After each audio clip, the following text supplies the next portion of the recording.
what was it? The name you gave? The check unit. Check unit. We're waiting for check unit 7 or 6 or 9. Now still waiting for check unit number 9. Ray, and that's you. No, I was in check unit number 8. And although they did call me one time. When we're all ready, they begin the program. You put the headphones on, and the instructions come on, and it's all. And it is a very gradual thing. So they take you very gradually from one. So they take everybody at the same time. Everybody at the same time. You're all experiencing something, but after the experience, you're told to, after the thing, you write down what you can remember.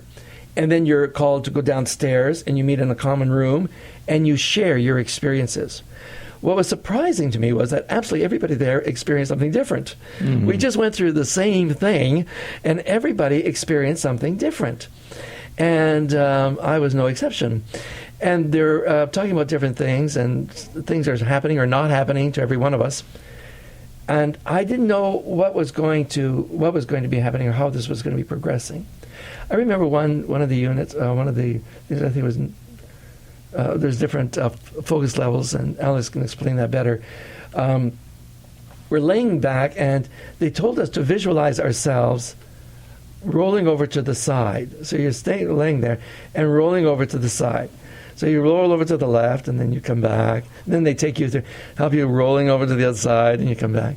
And you're laying there. So I'm laying there for a moment. Then all of a sudden, I start rising. Mm-hmm. I'm going out of my body, and I'm going up. And I'm thinking to myself, this is not part of the program. I'm not supposed to be doing this. And I don't know what's happening. And I kind of think, but they also told you at the very beginning, you're in total control. Don't be fearful. Yeah. You can come out of whatever, so don't be worried. So as I'm rising and I'm there and I'm saying, I know I'm not supposed to be doing this. I don't know what's happening. So I want out of this, and I want to come back down. So you come back down and you're out of it. But I didn't. So I get into the group, and I'm thinking, there's no way in heck I'm saying this. So everybody's telling what they've done and didn't do and how. And one of the main instructors, she could say, Ray, what happened to you? And so I'm saying, well, I told her this. And everybody's like, you mean you had a levitation, all this kind of thing? And they thought it was a big thing. And I'm thinking to myself, well, I really didn't want it. And I really didn't know why I'm having this and why this is happening to me. And so anyway, fine. As the time goes on, then there was this other exercise. And this particular exercise, all of a sudden I'm laying there, and I'm hearing something coming towards me. I get very emotional. And I hear something coming, and all of a sudden I see this craft coming into view. The same craft I saw in 1977. And this thing lands this time. And was it the same place too? No, it's we're in a state where it's just darkness right now. We're in a state where there's nothing and there's darkness, and this craft comes. And what comes towards me, all I could see was the head of what I described as a praying mantis. And try explaining that to the group. Mm-hmm. So, but that's what came towards me. And I didn't understand, what the heck is this?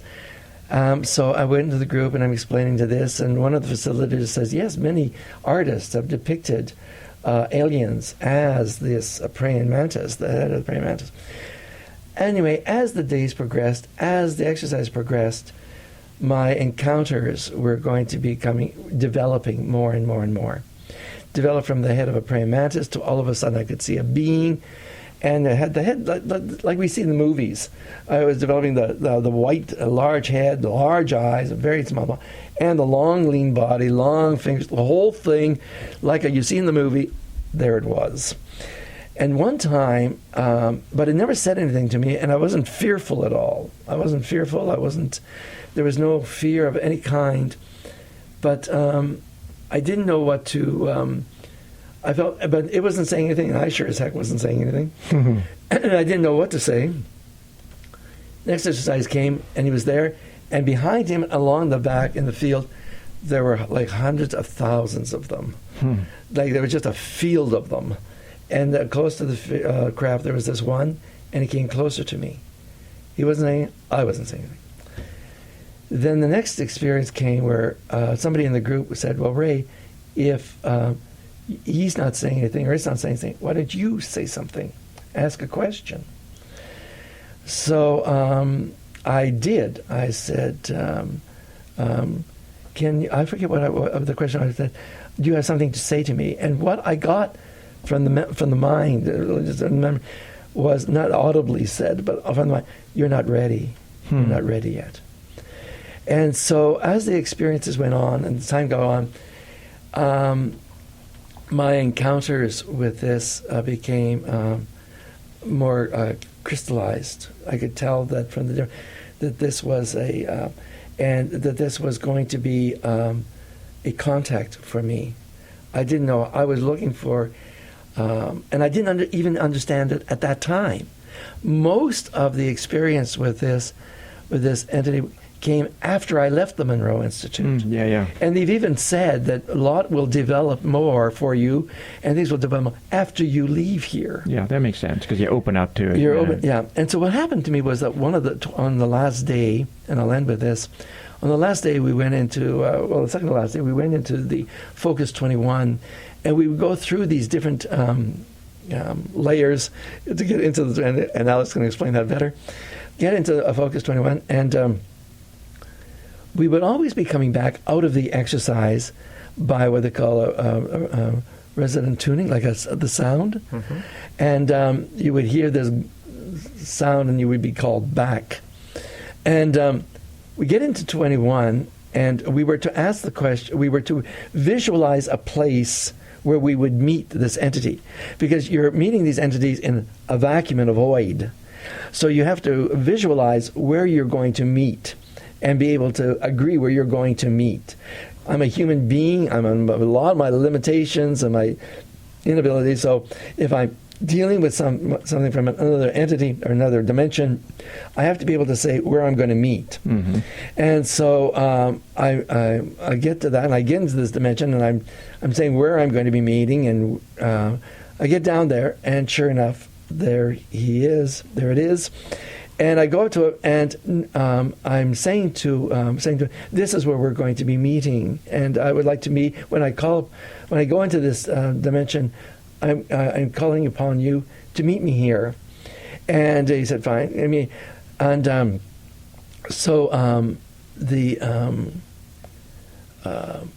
we were saying, I was told, say something to this, but look for sounds and symbols and smells and things like this. Be very aware of your surrounding when you're in this particular place. Look around, be familiar with things. And so I was going to say, well, what do I call you? What do I call you? At that particular moment, a seagull lands beside us. A seagull, because we're along the riverbank. A seagull lands. And I look at this thing and I think, well, it says, is your name Seagull? And I get this little smile out of it, and I said, well, if it's Hank, you better tell me, because I'm about to call you Seagull. And so a seagull it became, and whether or not it's Hank, I have absolutely no idea. But anyway, I've been calling him Seagull. And to this day. And so all of my encounters, I refer to him Seagull. And at the beginning, he was calling me, I will call you your name, and what is your name? And as a Ray, but he's been calling me Ray. So anyway, that's the way it's been going. The experiences after I came, but I was really quite annoyed because all of a sudden we were taken out of that experience, and that was the end of it. Mm. I did not know how to get back into this, right? And that was the end of the sessions.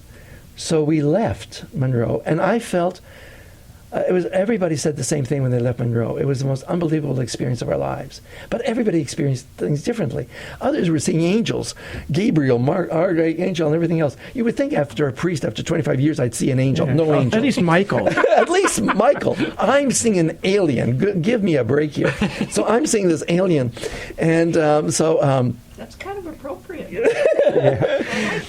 So you would think, something a little bit more religious? No. But anyway, everybody else was seeing all kinds of things. And everybody's experience was so different. So different. And it was affecting them the same way. It was a really profound experience for everybody. Yeah. So when I came back, that's when the experiences really started to develop. And when I came back, I wanted to get back. They gave us a take-home tape what number is that take home? It's 21. It's 21 take home. Because when you get to 21, though, it's so blessed brief, you don't have any time in it. You're called right back out again. So I thought, this... but before we left, one of the facilitators said, and to be quite honest with you, it's about the only thing I remember him having said. Everything else he said, I pretty well forget. Mm-hmm. And that's one thing he said was, if you buy anything out of this library, buy tape number 34. It's called Hemi-Sync meditation. Thank you very much. But we called it just tape. I didn't know what it was. So anyway, the Interesting. Even over the free flows. Mm-hmm. Interesting. So he said, if you buy anything, buy this one. So I had it, but when I listened to it, all it was Hemi-Sync. And I didn't know what to do with this. So I emailed my facilitator, and I said to her, she knew that my partner was Siegel. So I tell her, I says, well, I've got the tape 34, but I don't know how to get to the point where I'm meeting Siegel. So she says to me, Ray, don't worry about all of the layers and all of this kind of thing. Just put the headphone on, do the preparation exercises, and say where you're going to be meeting, and you'll be there. Don't worry about everything else. Just put it on, and you're going to be in that dimension for 45 minutes. So I put on the headphone, and sure enough, for those 45 minutes, there I am. And now the experiences that this one put me through are still developing and are very, very, very unreal. But it's what I can say right now is that this has been the experience for me in the journey. I had no idea. What I got from the Monroe Institute was deeper meditation, spiritual guider, and courage. There is nothing can stop this boy now. Yeah. And so I got tremendous courage from this. And that was way beyond any expectation I could have put. And when you go to do the gateway voyage, which is the beginning, which everyone has to take to begin with, you really have to try to be very, very open because you don't know what's going to be happening to you. I had no idea that this was what's going to be happening to me. Yeah, yeah. It wouldn't have been something that you would have even thought to choose. No. Yeah. No. Yeah. And when I saw the craft, I thought, oh, no. Why me? Why couldn't it be Michael or Gabrielle or somebody? Right. See, that makes total sense to me. Because if it had been an angel or Gabrielle or whoever, that would be same old, all the church teachings and the rest of it. So your guide picked something that was going to make you pay attention. Yeah. Well, Yeah, it's to working. Hold your attention. Yeah. It makes total sense. Yeah, it does in a sense that Yeah. to open you give something that's... And I was open to it in 1977 when I was aware there was another dimension. Yeah, yeah. Interesting. You know, as you were talking, a thing kept coming. And I used to caretake this cave in BC. It's a pictograph cave. They say between 5,000 and 10,000 years old pictographs. I'd go there. I lived very close to it. And this old elder took me to it, and I became the caretaker for like 12, 15 years on that. And so I would go with this friend of mine, and we would have these amazing shared visions in that, we'd sit inside the cave, and it's more of an overhang than a cave. So we'd sit there, and after, could be hours, I'd ask her what she saw and what she visualized, and be exactly the same thing that I had just gone through, experienced. One of which was, I'll just give this one as an example. We're standing on a cliff face, and her sister was marrying us, and she put this cloak of eagle feathers around us both, and then we jumped off the cliff. And we jumped off the cliff, we turned into eagles, and then we flew away. So that's the visualization that I saw. And then when I asked her what you see, she told me the exact same thing. And so one of the only people I've ever had this kind of experience with, this shared experience or shared visualization. Does that happen? I know Ray was just saying that everybody has different experiences. But have you come across where people have had the same thing happen at the same time, the same vision, the same experience? Yes, for sure. There is lots of even techniques, and we have even a one CD called Partner Meditation, where you can really connect and have the same experience. Oh yes, for sure. Cool. Because I mean, to me, that's kind of journeying, right? That in a way, that's shamanic journeying, where you journey, and so I was always interested in that. Okay, and the other one was, and I know through you talk about different entities. I've sometimes talked about my lizard mouse experience, which was a good one. But I've also had what I called the bitch and the dude. And the bitch and the dude were not very cool people. They were not kind. They were not considerate. They were not positive. They were not very friendly entities. So the question is, have you come across any of those negative entities? In my own meditation, not really. I came across, so I bought a couple of houses to create an Hemi-Sync center in Manitoba. And so in each of the houses we had spirits.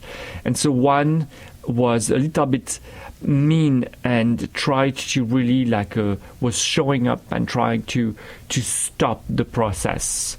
But so that's about it. Yeah. I mean, these guys were coming. I've even had other people that would come to my apartment at the time and go, "Oh, I can see the dude. Oh, there's the bitch." Because he had this big hat on, and you just see a shadow every once in a while. I would like to say something on this. There was, from my own experiences of having been a priest, it helped me with the Monroe experience in the sense that at the beginning, after we did the introductory experience exercises, we did a what you would call intentions, almost like a prayer. I am more than my physical body, and it goes through it. It was almost like a prayer that would sort of ward off any kind of an energy or a spirit that you don't want near you. And I think that would be extremely, extremely important at the beginning of every exercise, because you are asking for no other energy. And there is one particular exercise where you do an energy bar or an energy thing. It's done in different ways to protect yourself. And I think it's very, very important, because there are a lot of entities or a lot of spirits that do, if you're very, very open and you're not aware and you're not protected spiritually, that these entities can come in. And I think that, and that's, for me, I saw that intention as a prayer. And I've used it every single day before in the preparations. And I have found that, and I can see the purpose of it. As children, when we were little children, we used to have a prayer. And as Catholics, all Catholics would know it. I hope I remember the whole thing. I probably won't. It was rather an interesting little prayer, and all children were made to say this prayer before going to bed. And it went, Angel of God, to whom God's love commits me here, ever this day be at my side, to light, to guide, to rule and guide. Amen. Very simple. But all children learnt it, and we would say it before going to bed and in the morning. And yet this was a prayer that was asking for protection. Mm-hmm. And as innocent as that was, and although it was in a very religious context, it's just as relevant today. Yeah. I mean, and it would be very, very relevant even for Catholic children to still be using that prayer. Who knows if they are? But it's to be able to ask the protection, one's protection. Yeah. And I think that was very, very important, and has still very, very important in the process. Yeah, for me. definitely. And yeah, any kind of training. I mean, and it's just kind of Smudging. Smudging is part of it. In 1990, I did a Chenrezig heart meditation with His Holiness the Dalai Lama in Seattle. And it was an amazing opening for me, but not always good to be that open.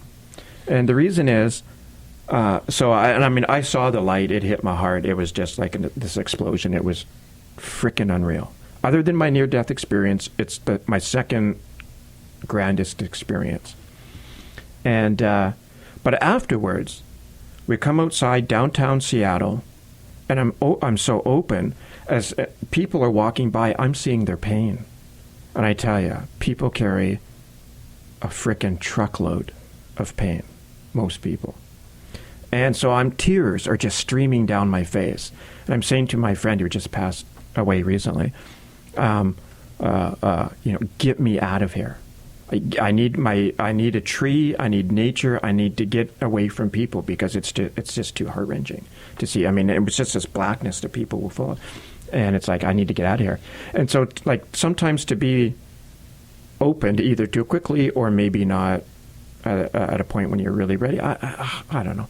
But sometimes, and so I guess I'm trying to relate the gateway experience to that opening. Is that what the gateway kind of experience is to first open you to that other realm or that other consciousness? Or? Yes, and I think we need to back up into your story so like that people can understand a little bit and have like a true understanding of what's going on. That'll probably be a good understanding for me. Go ahead. No, I think you understand pretty well your experience, but for someone who never experienced the Monroe Institute, some people actually come with expectation because when they hear like stories, they think, oh my God, I will go and I will fly and I will do all those things.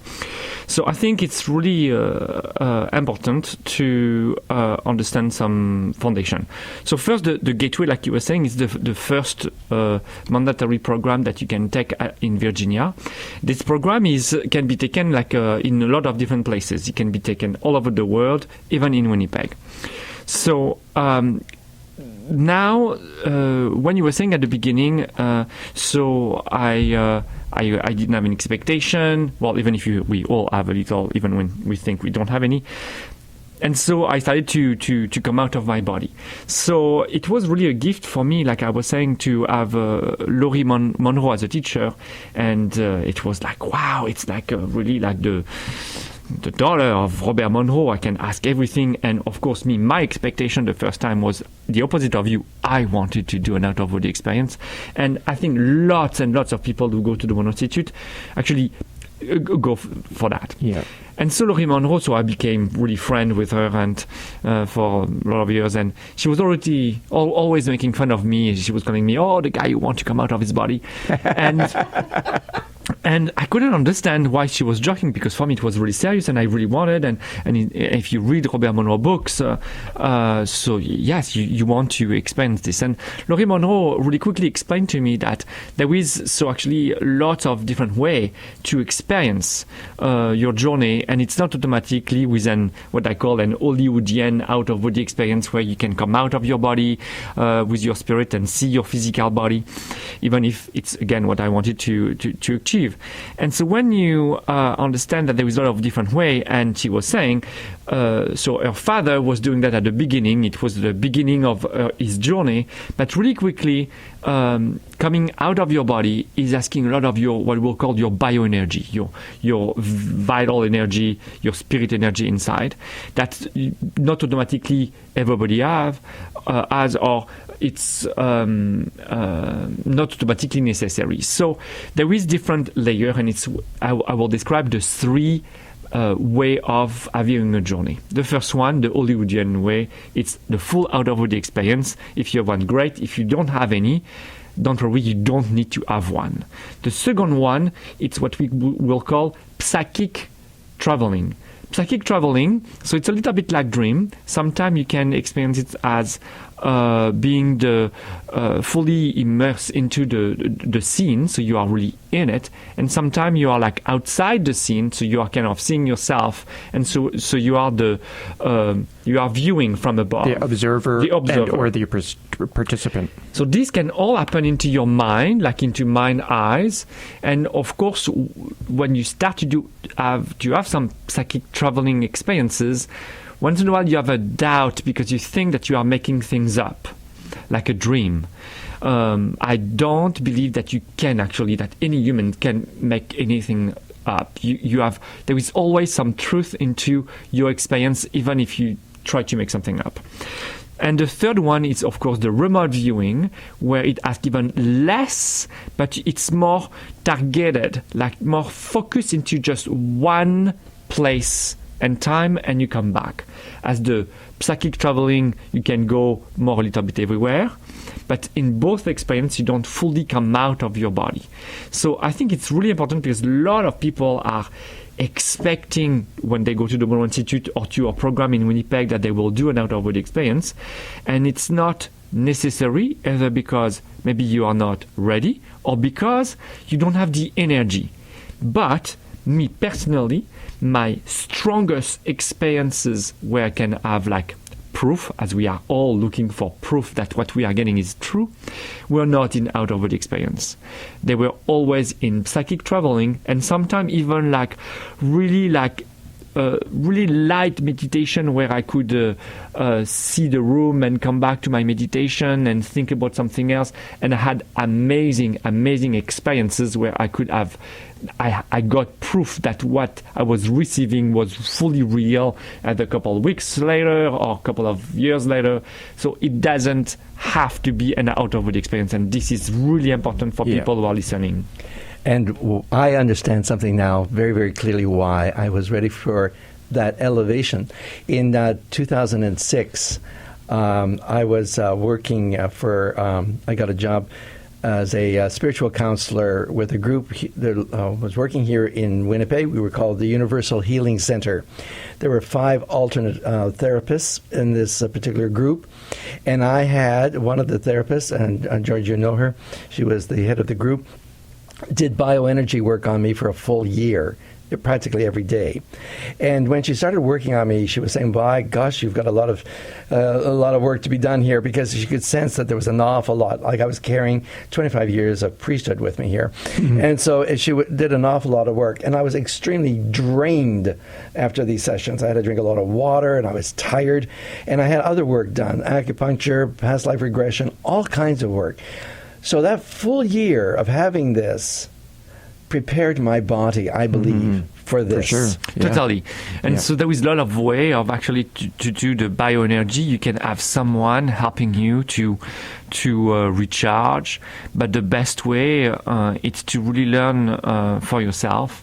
And there is every actually philosophy talk a little bit about bioenergy. There is, of course, in Buddhism, but the one that is actually today more available, it's more from Taoism, and there is also some new way where people are taking a little bit of lot of different philosophy and putting it together to create classes and courses on bioenergy. And I think it's really important. And the foundation of bioenergy, it's having a balanced life. So go out, walk, eat well, drink well, do not have too much negative emotion, really. Rebalance your full, it's what we call the 4 factors actually into the bioenergy, where you need to have your physical body taken care of, as if you are what we call that leaking energy, like because you have a sickness or illness or anything. So you want to take care of that, and so you want to take care of your mind and your emotion. So emotion would be like stress, anxiety, and your mind would be of training your mind to be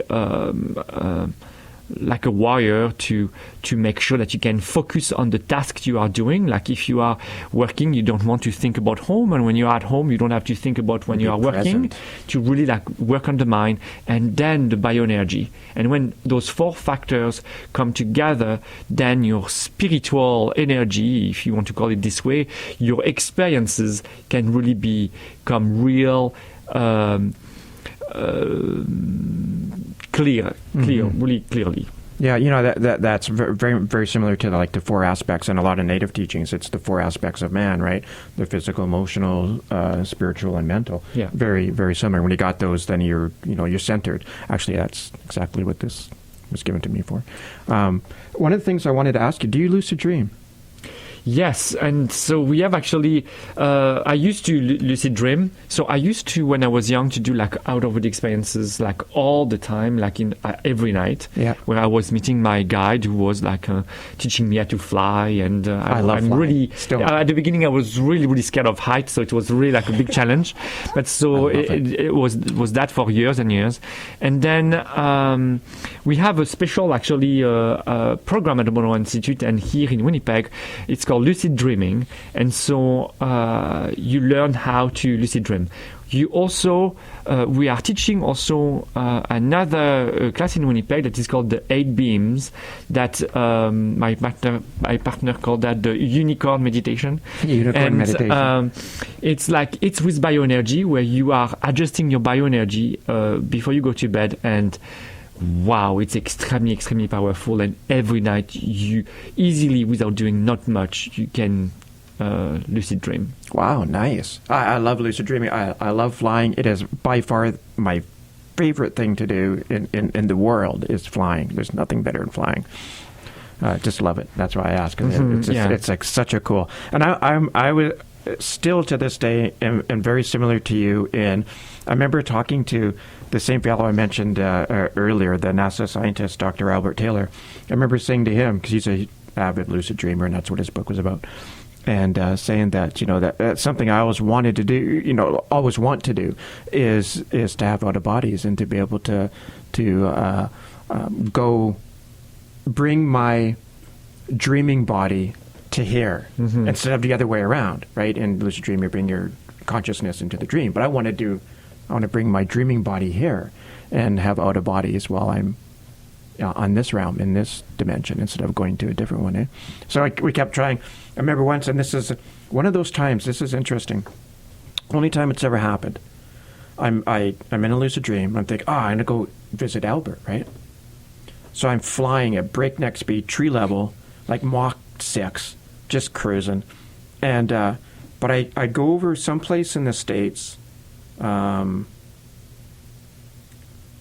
Utah maybe, and there's this field. It was kind of a weird thing, not a pleasant. The only time it's ever happened. It was a field of rods. I don't know. I can't remember. They're copper, like antennas, in a grid pattern. And I'm flying, and the second I go over top of these rods, instantly brings me down. Mm-hmm. So I instantly come down, and this guy starts walking. I'd recognize him today if I saw him. Had a cowboy hat, cowboy shirt, with the snaps, and blue jeans and cowboy boots. And he starts walking towards me, and my immediate thing is, I can't let this guy know who I am. And I instantly wake myself up and depart. But I found it just unreal that it just instantly brought me down, and that this wasn't. Don't let this guy know who I am for some reason, because I'm thinking that just as well, like anything, can be used for positive or for negative. Oh, for sure. And so I do think that there's people out there that like anybody will prey on people that are don't have enough, like you say, protection, or and for sure. And so what you were saying, Ray, it's really important. You are always in control. And even people who think that they are not, and they are like either in meditation or in dream, or you are always in control. But so if you don't know that you're in control, you think that you don't have any control. But as soon as you remind yourself that, oh yes, I am in control, then instantly you can snap back to your body, or as a dream, or as a meditation where you're out of your body, or up psychic traveling. Yeah, and I think that's so important. And I go into when I do my almost daily, I always ask myself throughout the day, are you dreaming? Am I dreaming? Am I dreaming? Am I dreaming? So that when I'm in a dream, I ask myself the question, and I wake up, right? Mm-hmm. And the other component of that is always, I'm God in my dreams. I'm God. I'm God. Because when you're, like you said, you're always in control. So if something's not happening, that you just boom, and you're awake, and you're out of the situation with no harm done. But I think that's really important to know that you're God, basically, But so to go back to your experience, Ray. So this is the there is a lot of different way to get an experience. Now, after, it's really important to not compare experiences, like with your brother and sister and nobody around you, or in your group when you come to a meditation group. So everybody will have their own experience, and it's extremely important to not believe or to not try to reproduce the experience of someone else. Everybody has a path, like I was saying at the beginning, and I think it's what is the most important. Even if we are we are watching movies and we want to become all superheroes and we want to do a lot of different things that would be like the common theme. But so I think you need to look within. What do you need today at now? What do you need? And for some people, it's not automatically to do an out-of-body experience. Maybe they will start meditation and they will say, well, you need to go to the gym. You need to get some weight or lose some weight or eat better or work more, bioenergy. So everybody will have their own now messages, and it's extremely important to remember that. So it's why the Monroe Institute, when everybody, or in class here in Winnipeg, when everybody comes, they have a totally different experience because everybody are at different points in their life and often comes for a different idea. You didn't have expectation, and it's always the best to not have any expectation. But me, I see in Winnipeg, in our school, in our studio here in Winnipeg, it's like people come from sometime to just be able to relax, or to be able to unstress, to just learn how to not to deal with stress. And actually, it's at least half of the people. Wow. And then the other half come sometime because they don't know why.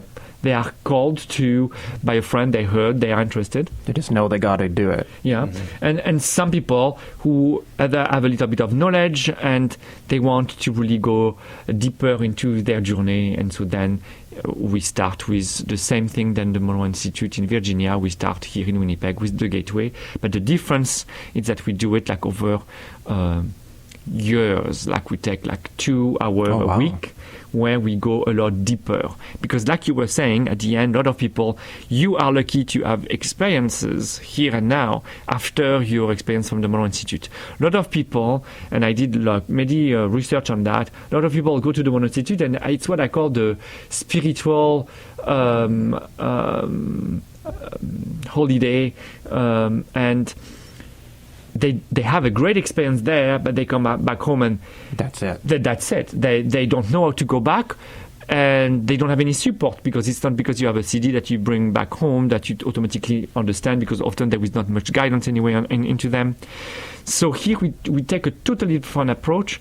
We take 2 hours a week, and so we go and we are teaching you how to bring those tools in your daily life. Yes, in your meditation, when you will meditate, I don't know, maybe 1 time a week or every day, depending on people, and sometimes none, and you will come to class, you will do it, and you will learn how to bring that in your daily life. And I think it's extremely important, because most people who go through amazing program, intensive program, they go home. Yes, they had that amazing program, but they don't know how to make it last. Yeah, and that support, I think, is so important. I mean, that's one of the things, speaking for myself, that I've been blessed with through my life, is having, for the most part, somebody to walk that spiritual road with, so that you've got feedback, you've got constant validation, you've got, this, that, the other, constant stream of teachings or experiences coming in. And without that, and there's a lot of people, I mean, I hear it all the time, that are just starting out on a spiritual path. Or we used to have this term around the sweat lodge where people would come out, and we call them blissed out. They'd be blissed out. And that's not necessarily a good thing, because you're so overbalanced on one side that you become dysfunctional in other areas. And so it happens so many times that people just, they go to have these amazing experiences, but when they come back to their daily life or their place, they don't have that support anymore. Yeah. In the religious realm, that blissful experience you talk about, in religious terms, we refer to that as fundamentalism. Yeah. And these are people who have this blissful thing in a fundamentalist way, Yeah. and it's extremely intense. Yeah. And so that's what's created. But for myself, I know this always surprises George, but I'm so grateful for the journey that I have taken throughout my entire life, and the spiritual insights and the all that I've learned from my priesthood. Although I'm out of a religious community now, and my spirituality is not one based on the scriptures, and I feel closer to Jesus now than I ever did. Isn't that amazing? Yeah. Well, one doctor told me, he says, it's probably because you're not carrying all the baggage. But it's but I feel extremely close to the prophet Jesus. But for me, all of the experiences that I've had, and going to the Monroe Institute, have led me to a spiritual guide. But the real stuff has been really happening since I've come back, and each day he's trying different things on me, and it's I don't know what it's going to lead to or what it is. I'm not fearful. He doesn't frighten me, and those big eyes just look at you, and just the one thing to say, "Are you okay?" Well, he must know already that I'm okay. Are you okay? I'm okay, because he's had me doing things that are really, really beyond me. Interesting. I had this. I'll tell this story because your seagull always reminds me of my lizard mouse. And so I'm having this vision/dream, and I'm in this old house that I used to live in. It always reminds me. I don't know if it was, but it always reminds me of this old place I used to live in BC that no longer exists. They tore it down. It was an old Doukhobor house, and that floors were like this. They were kind of like waves. But it had the most beautiful, biggest wood cook stove I've ever seen, which is why the floors were like this, because it was so heavy. But inside it, there was nothing but this old dresser. And I see this mouse runs under the dresser. So I take my slipper off, and I'm trying to whack the mouse as it runs under the dresser. And I'm sitting there cross-legged with my slipper, and I'm thinking, okay, when he comes out, I'm going to whack him, right? So the mouse comes out from underneath the dresser, except he starts to morph. And he morphs into this creature that I can only call a lizard mouse. It was half lizard and half mouse, but it was about the size of a cat. So as it comes out of the dresser, it starts to morph into this creature, and I'm about to hit it, and I think, oh shit. If this creature can do that, it's a heck of a lot more powerful than I am. Maybe instead of trying to hurt it, I should make friends with it. So I put my slipper down and I started talking to it. And to this day, lizard mouse will come around and he'll still do weird things. But it always because it's such a, I ask a lot of people, hey, do you have any experience with, a lot of people, I get to know a bit, any experience with the lizard mouse? Do you know what a lizard mouse is? Because I'm constantly trying to pick up information on what this lizard mouse is. Because I only know a little bit and it's so much more. But I always akin it to when you're saying that, it just always it reminds me of that lizard mouse, because it's that teacher, but it's that otherworldly teacher that you wouldn't think of, in this dimension, on this realm. So I always find it interesting for that. Well, for me, similarities. It's going to take something out of this realm to help me move forward. Yeah. It's either that, or I'm just going to enjoy my retirement and just live out the rest of my life having written 2 books. But if the 2 books are to be known or to go where I would like them to go, it's going to take the assistance of an energy that's beyond this particular world. Yeah. And I think that this is where it's come to now. Yeah. And I'm accepting that. And I like the idea that we could have this on my website, this Cool. whole thing, Yeah. because it comes to a point where whatever in the future, people can understand that there is more to spirituality and the spirit world than we can get even in the religious communities, in the religious world. There's a lot of people out there that are not attached to any religions or anything like this, but are extremely spiritual people. You wrote something, and I wanted to write it down, and you have it on your website, which is a great website, and George will get you to talk about your website. You start off by this phrase, you say, welcome to Aromansse, spirituality isn't magic. Events occur in our lives for a reason. Developing an understanding and awareness raises our level of consciousness and mindfulness to help us evolve as a person. At Aromansse, your journey takes place on a very personal level. And I think that is really powerful. And I think that meets the need and response to a lot of people out there who are looking for spirituality and a connection to the sacred that they are not finding and won't find for many of them in religions, because religions no longer have a language, many of them, that speak to the young people today, cannot connect to them today. And my particular journey is going to be speaking to Two-Spirited and to Catholics and a wider globe. But to do that, I'm going to need the intervention and the synchronicity of a dimension that is not of this particular dimension, because we've done all we can on this dimension. And so I'm being made to become more and more open. And I'm not too sure where this is leading or where it will lead. Well, I know it's good at some point. It'd be nice if it was done before I'm 90, because I'm getting fast approaching. But it's it's quite a journey, a unique journey to all of us. But I understand now the synchronicity of all that's gone through, and having met and known Alex. It's like something that you've just said, George. You meet somebody who you can talk to about these things, to somebody that actually is maybe not had the same experiences, but won't look at you as if you've just come off another planet. Yeah. And will be able to be sensitive. Not judge, and be open and understand that you are on a particular journey. Yeah. And I can hear Alex deep breathing, so he's probably wanting to say something.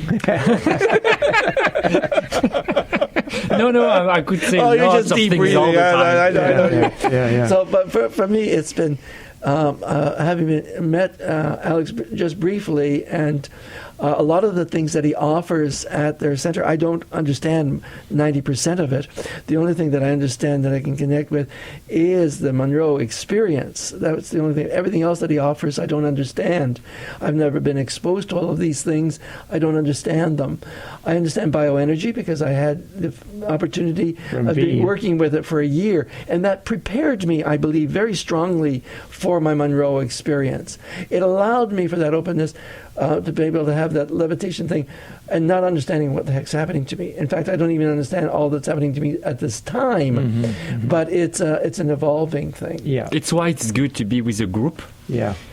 It's why really I decided, because a lot of the teacher at the Monroe Institute was saying, it's like crazy, the work that you are going to have to put instead of like having like just 1 week and then you don't have to work, or you can do other things for a month or two. No, me, I really wanted to have like that weekly meditation with every group, so like that they feel that they can talk, that they can every week there's something is important that is happening, and it's extremely a group is to be able to talk with, it's express what you are experiencing is important. Yeah, and it keeps it present all the time. It keeps that always happening. You know what I mean? It's always here. You know what I mean? It's not something that you forget or you just move on. It's always. Yes, because we need to remember that we are spiritual being having a physical experience. Yeah. Even like the one who don't believe in anything, they are still here, and they are still, that they want or not, they have their journey. And in this life it might not be a journey where they will experience full spiritual, like the way we think about spirituality today, but having children and having a life, it's part of one of the path of being like enjoying the physicality of our being, but we are spiritual being having a physical experience, and this is something really important. And this is something I want to speak to people about, especially to the Catholic people who are Catholic throughout the world, is that you can still have this connection with God. I still call God, although God for me is no longer, I dress up as Father, which they do in the Christian term, or Yahweh, or Allah, or whatever. God for me is divine energy, infinite presence. I think through my experience, I have a voice to be able to give, and I would like that opportunity to be able to talk to Catholics who are saying, if you are a Catholic, be faithful. My sister, for instance, is very religious, very Catholic. She's good. She's on a journey. She's good. And she's very open to listening to her brother talk like this, probably more because she loves him than she understands him. But I think that she's there and she listens to me, and she's just hoping to goodness that I'm not gone off a deep end somewhere. But I think that she trusts me, is open to me, and is loving to me. And I have another person who is a United Church minister who is going through CPE and different things, who is also open to other realms, knows that there's more to spirituality, that different religious groups can complement their own spirituality with different things as well. They can complement themselves in many different ways through the different practices that go on at Aromansse, that they can complement a lot of things, that it's not one or the other. It can be different things and a complementary of different things. Yeah, I agree. And the only thing really that we've, I think, ever really disagreed on is the whole, the religion. I come from a place that I make a very clear distinction between religious or religion and spirituality, two very different things, and that for our next evolvement, that as a species, that religion has to go. All religions, every religion has to go, so that there is a more authentic, personal, spiritual connection to whatever one wants to call it, whether it's divine self, source, God, whatever. But I don't think that we can get to that next level until all religion is gone. In the sense, because, as far as I'm concerned, they're dividers. And anything that divides we need to let go of. We need uniters, things that unite us as a people, as a species, as an entity. And so anything that is divisional needs to go. As the co-host of this program, I disagree with George, and although it may come to that, I do feel that people who are very religious many of them are on a very spiritual path. A lot of them just go to one thing, of course. But yeah, so it's. I just wanted to interject that. Yeah, see, you're coming from two very different places. It's the one thing we disagree on, which is cool. It's always good to disagree. But now I want to know a little bit. We got about 4 or 5 minutes left. 4 or 5 minutes. Yeah. Well, your store, Aromansse, is here in Winnipeg. It's in Winnipeg. It's on Marion Street in Saint Boniface. And so we are mostly like a studio, so we are not open like all the time. So it's like the best way to fully know. It's on the website, of course, even if right now we are redoing the website, so it's a little bit empty. The schedule, under meditation and schedule, will give you an idea of the description of all the classes that are coming up in 2016. The program just came out like a few days ago. We actually are going to have an open house December Sunday the 20th from 11 to 3 p.m. 11 a.m. to 3 p.m. So where we will be able to show actually products and explain and products like from like I was saying, like the 4 factors, physical, emotional, mental, Monroe Institute, Hemi-Sync, our classes, bioenergy. We are doing some crystal work. We are doing lots of different things. Back flower medi for the emotions. I ask you about that are from England. Lots and lots of different things. What is that back flower? So the back flower remedies are remedies or homeopathy that are for emotion. So we have 38 different emotions that can be imbalanced in our body, and so we have 38 flower to, let's say, to rebalance fear or confidence or anxiety or yes, things like that. Wow, interesting. Yeah, I think that that's one of the things that I have this. I'll call him a friend, even though I've never met him physically, in Panama, and he lives with the Embera tribe. He married into the Embera tribe, one of the Panamanian Amazonian peoples. And what I'm trying to think, they call it the sacred science of understanding the plants and understanding the abilities and what the plants can do, and it just wonderful teachings. It's, we don't give plants enough credence on this world. We're just really silly that way. Well, originally, all medicine came from plants. Everything. It's just in the 1900s that we discovered that there was a cheap way to synthesize everything, Yeah. Well, I want to thank, first of all, Ray, for your ongoing support for Sacred Space. It's always there, and we love what you do. We love what you stand for. We love both your books, No Longer Lonely and Those Empower. Great books. Go out and check them out. Take a read. Have a good read. And we finally got your mineral experience out. We did. It took a while. And it was just the scratch of the surface. Yeah, I still think there's more. And but I certainly can't wait to keep hearing about how it progresses and to see how it changes, if it does change, if there's more information coming, if there's less. Well, what would be interesting in the future is that if it is progressing, I would like perhaps the expert advice of somebody who can help me understand what's taking place, Mm-hmm. and get a different point, get a different injection in this. Yeah. So we might have the opportunity later on, as this progresses, and as I get developed into different things, I would be willing to be able to speak about it again, but have an explanation, because I won't be able to explain all that's happening, and a wider area through someone like Alex that I know is here in this city. Yeah, again, it's so important, and I think that's a great connection to have somebody with Alex's expertise and his knowledge and background that's been through it and has done it for 40 years. That's a long time. We could talk for hours and hours. I know. I was thinking that. I was thinking there could be a lot of stories shared here. Yeah. It's just so. Yeah. Very cool. This is a teaser. Oh yeah. Yeah.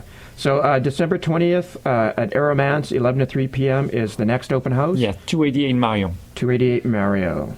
Marion. And that's Marion for those of you who speak Marion. English.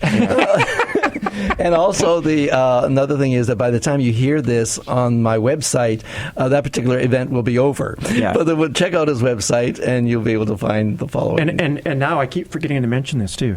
There has been a slight tweak to the UMFM website in that now people can go to the schedule, click on whatever show, and you can now listen to the show like later today. You can't download it because it's not a podcast per se, but for the next 3 months, it will be available for people to listen to whenever they want. And so the whole show is for 3 months now, so that's awesome.